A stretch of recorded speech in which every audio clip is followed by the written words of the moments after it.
Hola Cuarto, ¿cómo les va? Bueno, volvemos a la segunda parte del año y así que como andábamos extrañando las aulas, no es como la nuestra, pero bueno, tenía ganas de que estemos aprendiendo un poquito en un ámbito, en una imagen que nos parezca más conocida. Bien, como vieron al principio nos toca Revolución Rusa, ¿sí? En los Zoom, en las clases que tuvimos anteriores, estuvimos hablando un poquito de todo esto. Pero el trabajo que vamos a hacer va a ser bien específico sobre las etapas que tuvo la Revolución Rusa y cómo cambió todo el modelo político de Rusia. Pero para poder comprender por qué cambia todo esto, lo importante es que entendamos qué es lo que estaba pasando, ¿sí? Por eso, lo primero que vamos a hacer va a ser ubicarnos en lo que vamos a hablar. Vamos a hablar de lo que vemos acá. ¿Ven? Todo lo que está en rojo es todo el imperio ruso, ¿sí? Ustedes miren lo que es la parte de Italia, España, la parte europea, territorialmente es muy chiquito, ¿está? Y Rusia tenía una forma de gobierno muy particular. Desde el año 1613, siglo XVII, estaban gobernando una dinastía de los Romanov. En Rusia, los reyes se van a llamar zar, el zar, ¿sí? El zar y la zarina. Van a estar gobernando y durante toda esta época se van a transformar en lo que ustedes ven acá de toda esta extensión de territorio. Lo cual, ¿qué quiere decir? Si yo tengo tanto territorio, tengo un montón de gente viviendo en ese territorio, que va a producir tierra, ¿sí? Y que me va a dar a mí un potencial de potencia mundial. ¿Se acuerdan? ¿Sí? ¿Se acuerdan cuando hablamos de imperialismo? ¿Qué dijimos? Que en la época del imperialismo, estábamos hablando de 1870 a 1914, previo a la Primera Guerra Mundial. ¿Cómo se medían las potencias? Las potencias se medían de acuerdo al territorio que tenían, ¿sí? Por eso es la colonización de África, de Asia.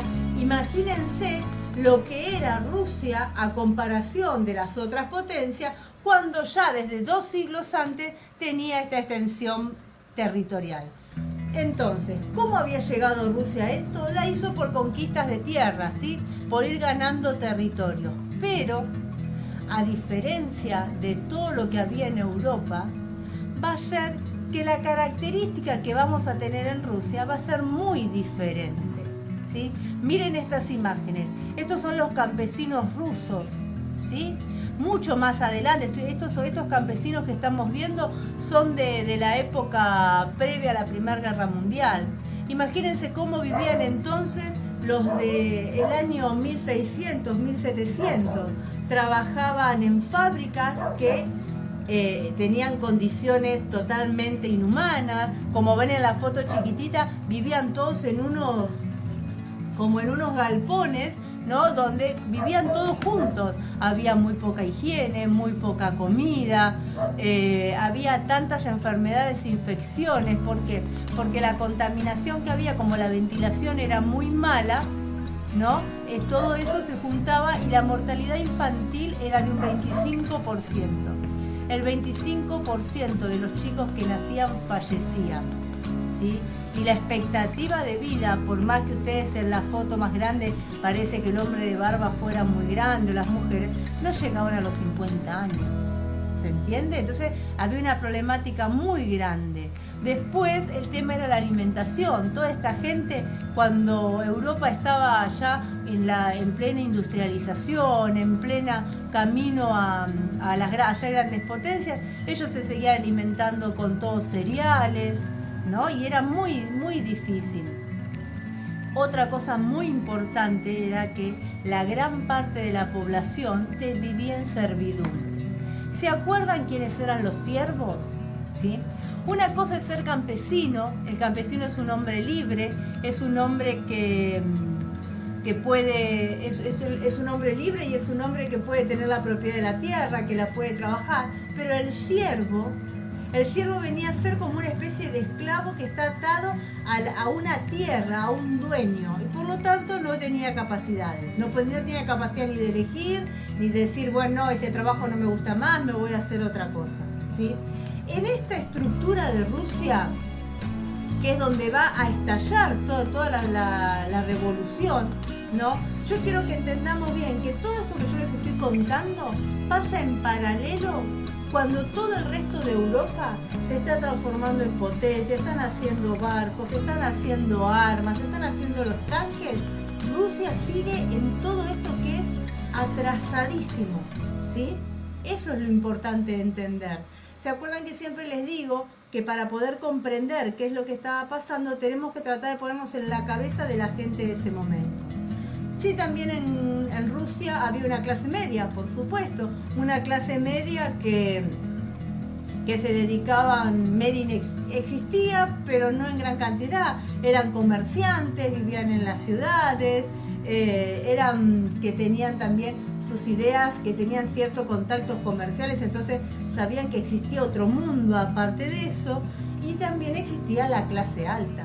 Rusia tiene estos contrastes, ¿no? Desde la servidumbre que vimos hasta una clase de la opulencia que vivían los zares como reyes, a una clase de nobles y una clase aristocrática muy culta que viajaba por toda Europa, que hablaba ruso, que hablaba francés, algunos hablaban inglés, ¿no? Que se manejaban por el continente y ahí estudiaban en las grandes universidades.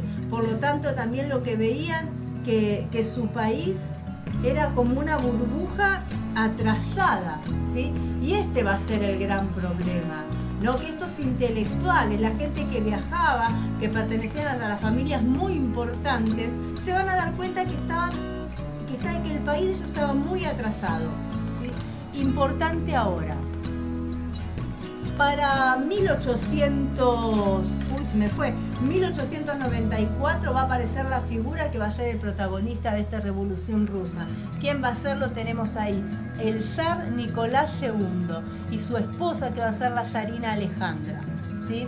Una de las características que yo siempre les cuento, que más allá que las monarquías y los zares tenían todos esos matrimonios arreglados, este fue uno de los matrimonios que realmente se casaron por amor. Ella tenía descendencia europea, ¿no? Entonces quizás en la corte, apenas llegó a la corte rusa, la veían como una traidora o como que quizás venía a tener espionaje o algo, pero ella estaba totalmente enamorada de Nicolás, ¿sí? Estaban totalmente enamorados y pelearon contra un montón de obstáculos para defender ese amor. Van a formar la familia que ustedes ven ahí, con sus 5 hijas y un solo varón. En la dinastía de los zares, como en toda política monárquica del mundo, ¿quiénes son los que van a ser los herederos? El hijo varón. Y no importa si era el primero que nació, el tercero, el cuarto o el más chiquito, ¿sí? La zarina va a tener muchos hijos, ¿pero por qué? Porque lo que se buscaba es tener este hijo varón. Cuando nace el hijo varón, todo el palacio del zar, todo el palacio de invierno, toda esa opulencia y todo lo que era la corte, se va a poner muy feliz porque ya estaban tranquilos de que tenían un sucesor. Ni se pensaba la idea de que Rusia, ese gran territorio que nosotros vemos ahí, este gran territorio podía ser gobernado por otra persona que no sea el zar. Entonces, cuando nace este niño, creen que había llegado, que estaba todo el equilibrio. La problemática va a estar, y que va a ser uno de los puntos que va a ser como un quiebre, ¿no?, en toda la política de Estado, es que este hijo va a tener el problema de hemofilia, ¿sí? Vieron la enfermedad que cuando las heridas la sangre no puede coagular.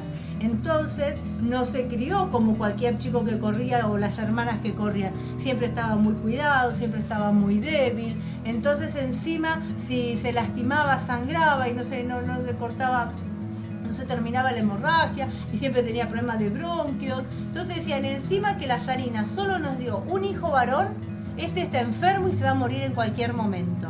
Entonces toda la vida el hijo del zar vivía cuidado, no lo dejaban salir en invierno, no dejaban hacer esto, era como que vivía en una burbuja por la necesidad de buscar un heredero. Cuando Nicolás II llega a ser su emperador y llega a ser el zar de todo esto y tiene a su hijo, comienza y se da cuenta de que Rusia se tiene que modernizar. Y en esta modernización de Rusia tenía que tener todo un cambio tecnológico, tenía que empezar a avanzar, ¿no?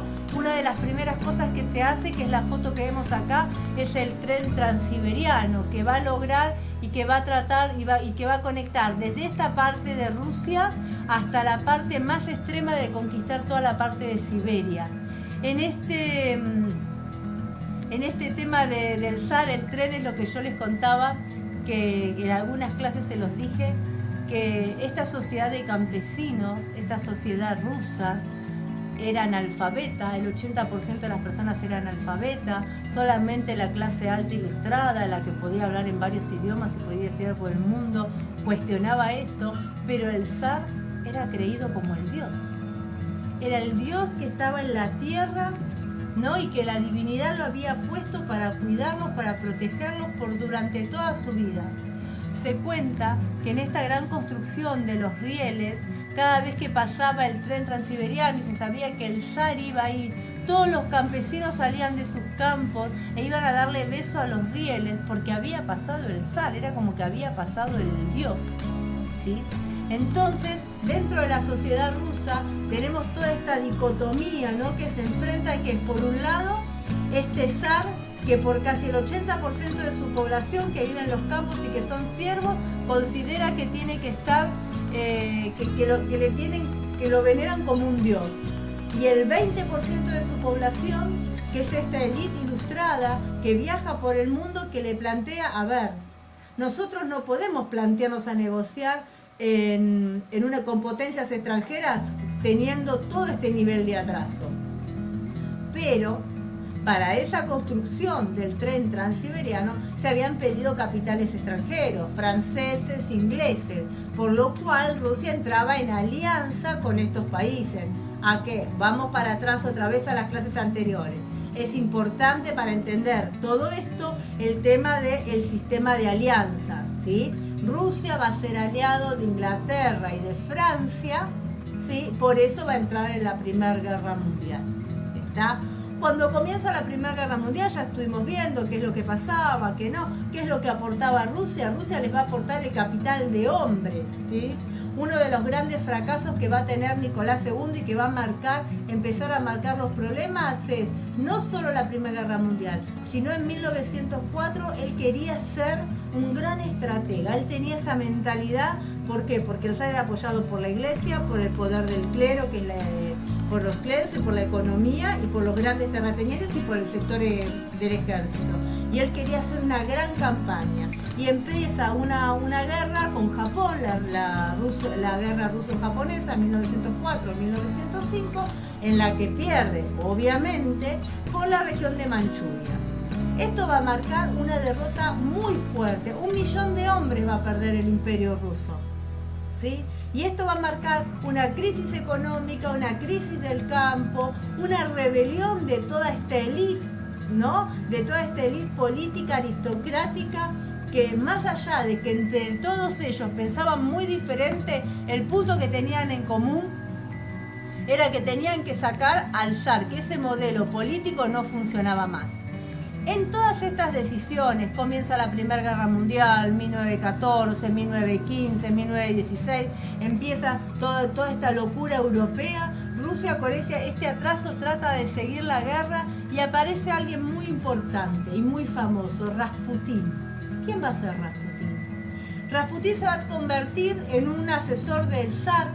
¿Por qué? Porque en este tema de la desesperación, porque su hijo sanara, en ese tema de la desesperación de tener un sucesor fuerte, ya la zarina le creía en cualquier cosa mágica, ¿no?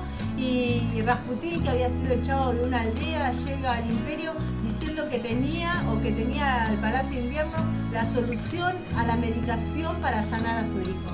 Imagínense la zarina, que era lo que más podía tener. Una forma de perpetuar el poder, de controlarlo, era que su hijo sea sano.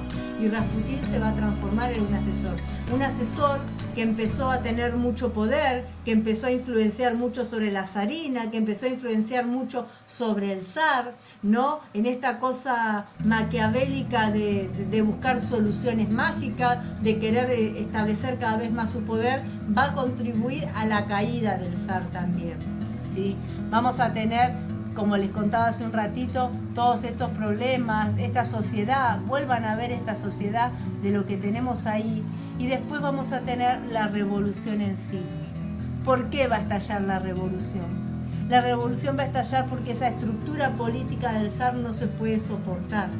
Pero no se va a poder soportar porque económicamente el campo ya no podía abastecer a toda la sociedad. Pero también no va a poder soportarse. ¿Por qué? Porque hay todo un mundo que viene avanzando constantemente, ¿sí? Y hay una élite política que se empieza a aliar con los otros países, que va a ser importante Kerensky, Trotsky, Lenin, Stalin, que van a ser los líderes de la revolución, que van a decir esto hay que cambiarlo, esto hay que llevar, Rusia puede ser potencia pero tiene que cambiar. Y la revolución va a estallar.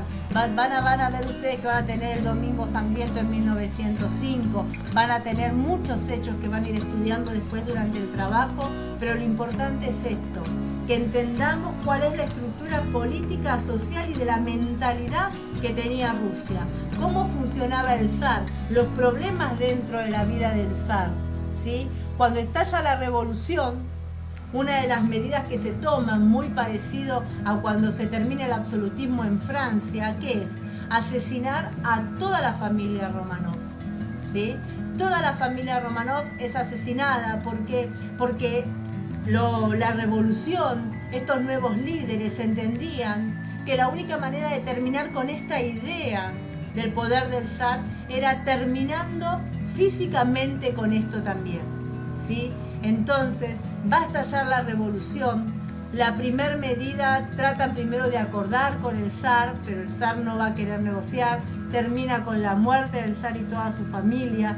Y este grupo de personas que tenemos aquí, Trotsky, Lenin, Stalin, son los que van a llevar adelante la modernización y llevar a Rusia a lo que está. Apenas asumen su gobierno, la primera medida que ellos van a tomar, ¿cuál es? Salir de todo lo que fue, lo que era la Primera Guerra Mundial. Estas marchas que se daban en 1905, 1916, 1917, acá tienen al ejército ruso, a este ejército de la ciudad. ¿Y por qué les puse la foto también del campo?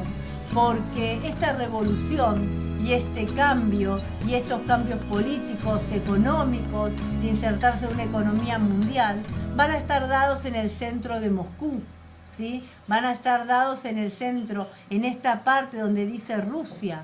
Ahí va a estar. Todas las partes externas de Siberia, de Manchuria, toda la parte más del campo, más fríos de Rusia. Años y años va a tardar en llegar las noticias de la revolución, ¿sí? Entonces, eso es lo importante, que esta revolución rusa estalla y va a ser liderada por una élite política y por una élite intelectual, que con el tiempo, y ustedes lo van a ver en el trabajo, lo va a llevar a todo el territorio ruso, ¿está?